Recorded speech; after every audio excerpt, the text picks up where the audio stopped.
What's up, guys? How are you doing today? I'm here with Thato, who is the owner of this beautiful house behind me, and today we're going to be talking to him, and he's going to be explaining to us the process around flipping a property, buying real estate and putting it up for business. So how are you doing today? Hope you're good. I'm good, man. Thanks for sharing that video. I think we got some overwhelming support. I really appreciate that. We are both African brothers. Yeah. Thank you. Can you just take us through the process of how you got this property behind you and the cost and all of that? So what's interesting is one of the things that I learned very early on was that you actually don't make money out of a property when you sell it.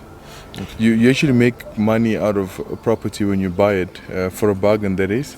So that's the first step that you have to do. You have to do your research just to sort of understand what the market value of various properties are that are appealing to you, and those that actually have potential. And from there onwards, you actually just benchmark it against what's in the market, and obviously a bargain will always stand out. So that was the first step for me. So I spent about 9 months odd just looking at properties in general. 9 months? Yeah. Wow. Around Johannesburg, in the East Rand. I've looked at other properties in new developments, which I think is still a rip-off. So initially when looking for a property, obviously there's this whole thing around estate living. So my first point of departure was looking at property in areas such as Serengeti, Eye of Africa. Oh. I've looked at Jackal Creek. But personally, I couldn't justify the cost. Although this particular property did come to somewhat of a cost that was in that particular range, but I think this one had more value potential to offer, and potential in totality. So I think that's the first step. You need to understand what you're going to purchase, and obviously the potential. So one of the things that we were trying to use this property for, it has to have something that's unique, and one of the things that comes with it was the size of the land. Yeah, it's quite massive. It's very massive. So most people that want to go to a retreat or just want to break out of the city, this one actually offered above the other ones that we've sort of seen, the fact that you have a green belt, you can hear the birds in the background. It's just quite a relaxing environment. So that was the first thing for me when I came to view the property. The second thing that you have to sort of think around is, and I know in South Africa at the moment, given the COVID pandemic, things like interest rate and financing costs have come down quite considerably.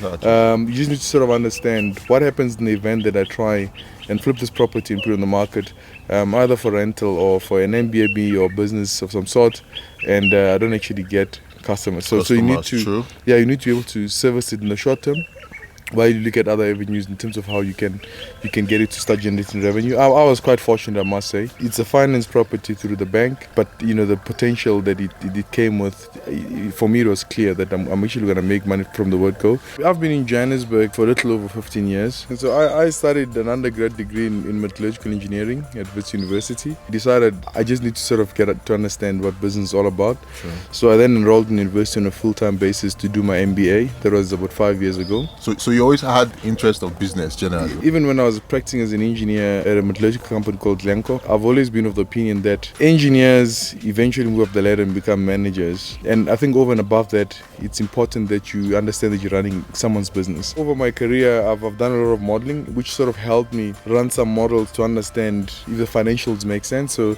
for me to break even over the long term, what should my revenues be? Things like the occupancy rate of this particular place. Just so you get an rough idea, estimate of how much you maximum, minimum kind of average, and that sort of helps you at least plan to say, okay, where do I actually get my pricing? So your pricing, which will essentially drive your revenue, is largely anchored on that.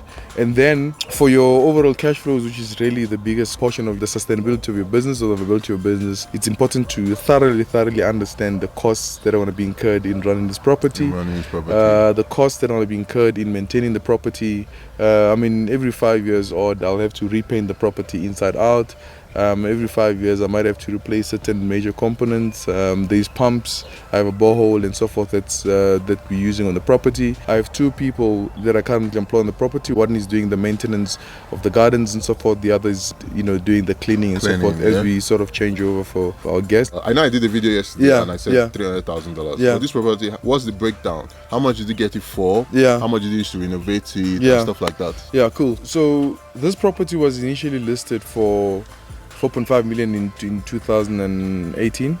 Okay, that's 4.5 million rand. Yeah. Okay. The state of the property wasn't in good shape, but for me it was largely around what potential it had. Yeah.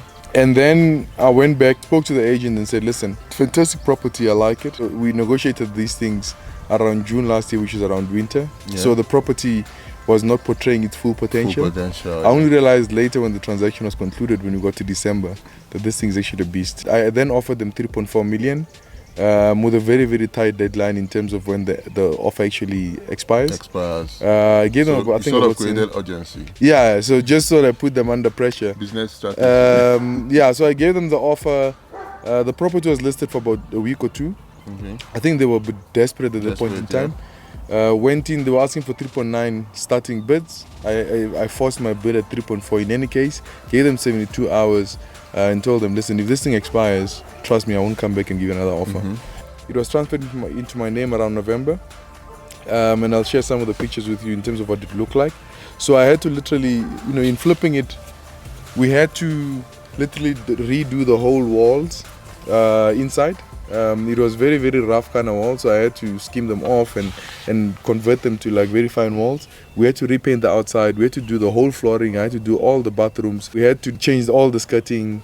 Renovation costs, when I did the math, it was in the region of about 600,000. Okay, and then you got it for 3.4? Yeah, for about 3.4. So that's like 4 million, yeah, right? so that was quite good. And my budget was really around how do I save from what the initial interior designer had promised.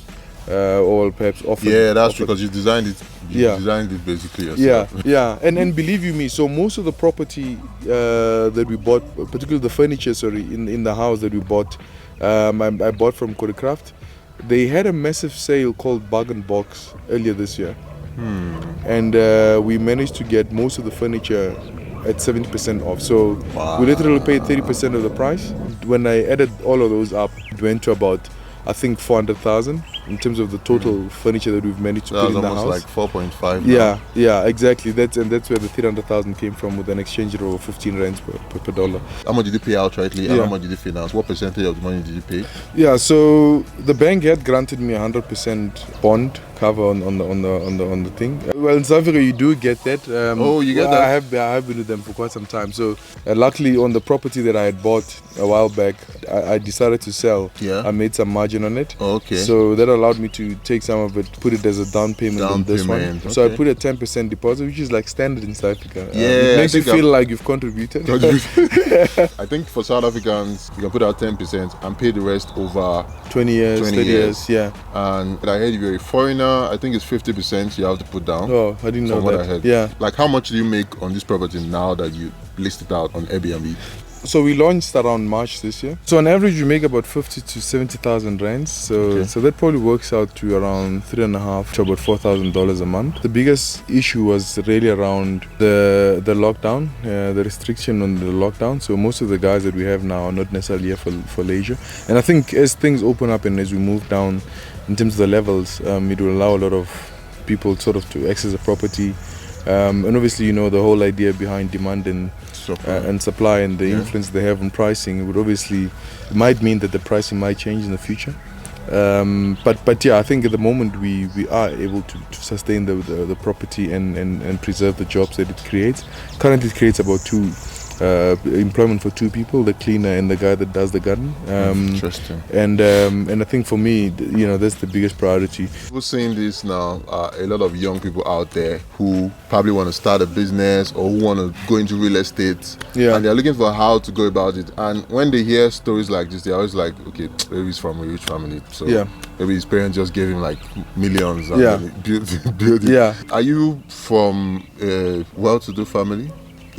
I wouldn't believe that I'm from a rich family, and I'll tell you why. So I was raised by a single mom. My mom passed away when she was 32. I was 16 at the time. Then we were left in the care of my grandparents. So luckily, I'm from a privileged background in that when I was in high school, my mom passed away when I was in grade 11. In fact, and I had a younger brother who was 6 at the time, and Anglo American, which is a mining company, actually decided to pay for my fees for the balance of my studies there. How much you were really good in school? Yeah, so we're trying our best to paint the picture, you know, particularly to just sort of flip also the background of our family. I would like to believe that I'm in quite a decent position. Awesome. I hope my kids will be saying they're from a rich family in the future. Yes. I'm of the opinion that Africa is the future. Africa is even the now already. Every country in the world needs Africa at the end of the day. Yeah. There are a lot of young black people out there who are looking for how to start businesses and how to build something, build a legacy and all of that. What would be your advice to them as somebody who has built a successful business? One of the things that I think is quite important is the idea needs to be compelling, and I think it's not every day that everyone will believe in your idea, whether it's financing houses, and your idea might still not make it through. Sure. But that doesn't mean that you need to stop believing in your idea. Sometimes you need to be very consistent, especially if you believe that your idea is quite compelling. One of the things that I've realized is that business sometimes does not necessarily need as much capital as we think it does. I'll give you an example. Yeah, where I live, it's a gated community. Okay. There's a few guys that I've been observing. You're looking at about, let's say, 1,000 houses in that yard with multiple entrances and stuff. There's guys that come in from outside our community to come and cut our grass. So these guys would typically cut our grass, charge us a monthly fee. It can go to like 1,000 or something. It means that the market that there is in that gated community alone is in excess of about $1 million a month. That's so they charge true. you, yeah, exactly. So 1,000 times 1,000. yeah, it's $1 million. Yeah, so it's $1 million. And that's per month? Yeah, that's per month, right? So to maintain your garden and do all sorts of things, they come in like once or twice a week and they'll cut the grass and, you know, just spade the whatever. That's something most people will not even think about. Yeah. Like something that is in plain sight. Exactly. Just cutting Yeah. grass. so if you look at the capital cost that's required to start that business, literally about 30,000 rand a piece for everyone who has a share in the market. So you go and buy a petrol mower, which is like 3,000 rand at a typical builders or at a hardware store. Yeah. You have running costs where you probably have to buy fuel and. Well, if there's 10 people in there, it means that they're each making about 100,000 a month. A month. Right? What we normally think is that you need to have like a solid idea, massive. Let me put it into perspective. At the back of your head, just think about that example I gave. Now let's compare that to the bakery. If you were to have a bakery where the margins on your bread is next of about 1 rand, 2 rand, and then the guys that are gonna have some margin as well down the value chain, it's around 50 cents to 1 rand, and it means that you have to produce about 50,000 loaves a month just to make what that guy is doing, pushing that lawnmower.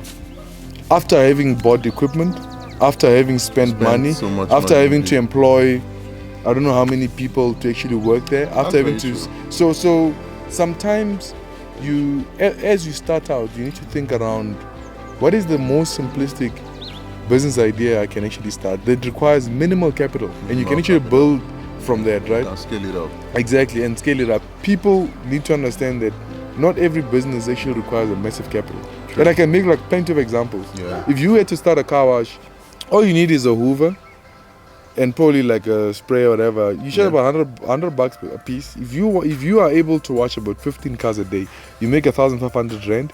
That puts you at a very, very comfortable 5,000 rand from a revenue perspective. True. Even if your costs are like 20,000 rand, 15,000 rand is still above the median salary in South Africa. You're still better off than someone, on average, an average person that actually has a job. So, and I'm not saying don't have a job, and I'm not saying people must start car washes. True. I'm just saying people just need to look at the idea they have.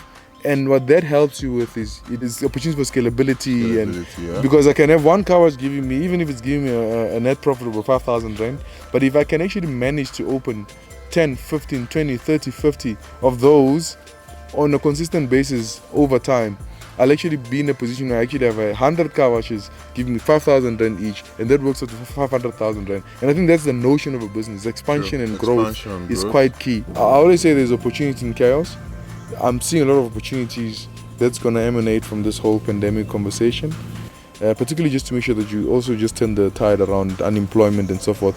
But I think this is where we shouldn't fail our people. We've covered a whole lot of areas generally in this conversation. So thanks a lot. Thank you so much, Tayo. So I'm also going to link his Airbnb in the description below. So if you guys want to book, is this house behind us? I filmed it in my last video. If you've not watched the video, you should go and check it out. I also link that below. So thanks a lot, man. Thank you so much, and yeah, I appreciate your support. And yeah, these are welcome, conversations that we need to have. Yeah, actually, there are conversations that we actually need to have generally as Africans, because at the end of the day, if more of us are actually well off, the more it helps the whole African general race. Spot on. Yeah. So cool. Thanks a lot, guys, for watching. Guys, and keep well. If you like this video, please hit the like button and subscribe to my channel, and I'll see you on the next one.